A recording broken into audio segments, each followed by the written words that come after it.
Hi folks, thanks for joining me. I hope you and your families have all had a fantastic Christmas. Despite the restrictions we have here in the UK, it's been hard going this year. But now the turkey munching and Christmas pudding stuffing time is over, it's time to get back to the water's edge.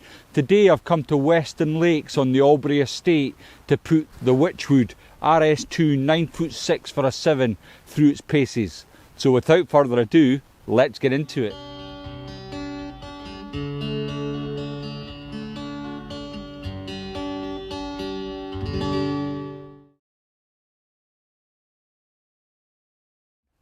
The RS2 then has been on the scene since being launched at Ice Tackle this March gone. It's to complement Wychwood's much lauded RS series of rods, a rod that only just missed out on being the best rod at the European Trade Show in 2016. The RS series of rods then were an unbridled success for Wychwood. Trout fishermen in their review actually described it as the best rod Wychwood have ever made. So its successor has got a lot to live up to. The price then, it's a fairly reasonable rod for what it is. At £200, it's aimed at the sort of middle of the market.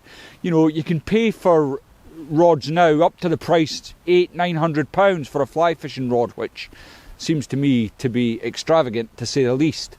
First impressions then, the rod comes in a carbon tube that is in a matte grey finish with the details of the rod model on the lid. There are 6 models in the range, covering line weights from 4 to 8, in lengths from 9 foot, 9'6" and 10 foot. These rods are built with high modulus, multi-layer Toray carbon blanks. I have paired it with the SLA Mark II reel.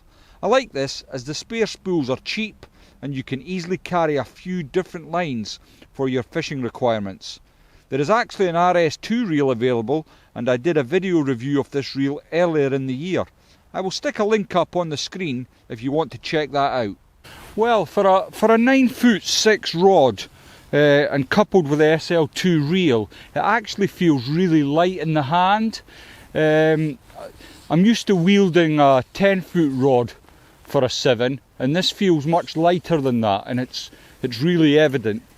The casting for a fast action rod, I think you just need to give it a little bit more time on the back cast for the rod to load, but it feels really nice. It certainly doesn't feel like a rod that costs £200, which is impressive, and I've used quite a lot of rods over the years, from G Loomis to Orvis, and I've had the opportunity to try several rods, but this feels really nice. And sorry for being a bit distracted, but I've just had a couple of takes there. Should concentrate on the fishing more. I'm just casting to the far bank, so I'm not a particularly wide stretch of water. I mean, the lake is crystal clear. I might try and show you a bit of that later, but the lake is so clear.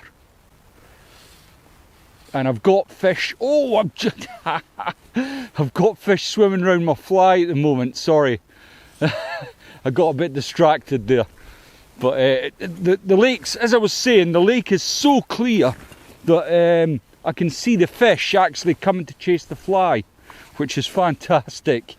I've been to Albury several times this year, and actually this is the clearest I've ever seen the water. I can see all the way to the bottom, all the little holes. It's fantastic. But sorry, we're talking about the fishing rod, aren't we? Not the fishing.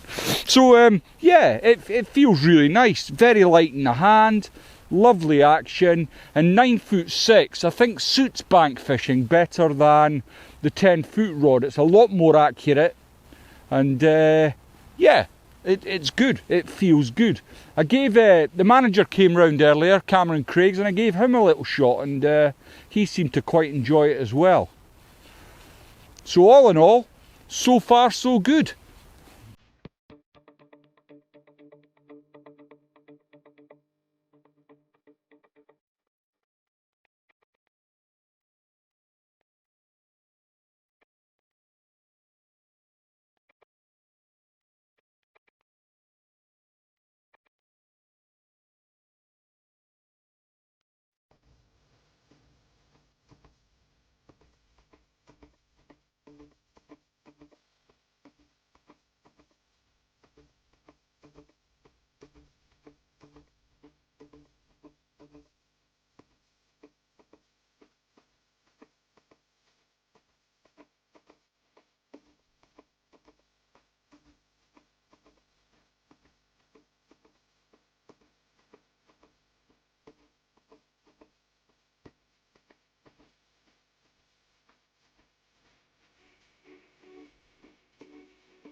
The rod feels really light in the hand, and it seems to be well matched with this SL2 reel. It's a 4-piece construction. It's got 2 line stripping guides, and the rest is single-legged running guides. The 9'6", I don't know if that's making a difference to the casting action, but it certainly seems easy to load the rod and cast this floating line. I'm going to stick an intermediate line through it later on just to see what that's like. And it's got lovely AAA cork handle, as you would expect, and the cork looks as good as any that I've come across.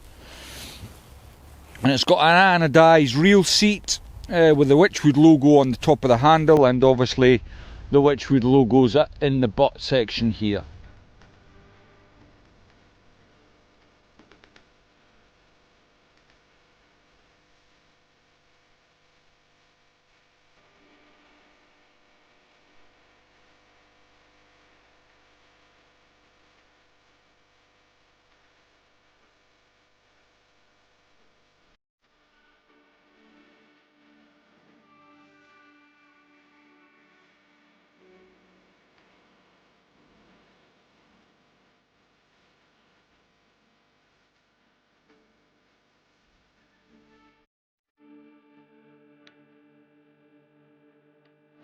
So I've worked my way right round the lake, and actually I've come to the same spot I started, and I'm now fishing with an intermediate line. And to be honest with you, I've been fishing for the intermediate for the last hour, and the sport's been much better, I've got to say. The sport's really good at Albury Estates anyway, but it's been particularly good today because the lake has been crystal clear, and I've been able to actually target fish and watch them chasing up after my fly, which I've really enjoyed. So my thoughts to the rod then. So during the season this year, which has been a strange one by anyone's standards, I've managed to use the 9 foot for a 5 weight for river dry fly fishing, and I've really enjoyed it. It's been a great rod, very accurate and superb for the rivers. And what this 9 foot for a 7 is just pretty much a beefed up version of that. So I shouldn't have been surprised really how good it was. It's an excellent rod for the money. The blank is extremely responsive. The only thing I would say is with a lot of modern fast action rods, you do tend to have to be spot on with your timing. This is a bit more forgiving. The blank gives a little more, and I've found that I've had to extend my back cast quite a bit for me to get the best out the rod. So my timing's had to change slightly from what I'm used to, but once you get that timing right, the rod is excellent. There's enough flex in the tip to cushion fine tippets, and I've found that very useful today with the fish here at Albury. They hit hard and they fight hard, so it's important you've got a rod that can cushion the tippet. When I have caught fish, the rod's subdued them fairly quickly, which is important because, again, Albury's allowed me to do a little bit of catch and release for the video, which I really appreciate. So all in all, it's a 200-pound rod that performed like a 500-pound rod. That's about as fair as I can say, and I know it's easy for me to say that being supported by Wychwood, but I wouldn't stand here and endorse something that I didn't think was good. So thanks very much for watching. I'm sure you're all looking forward to your new year, and I hope it's a lot better than this one's been. If you haven't subscribed to the channel, please click the button below there. I would really appreciate your support.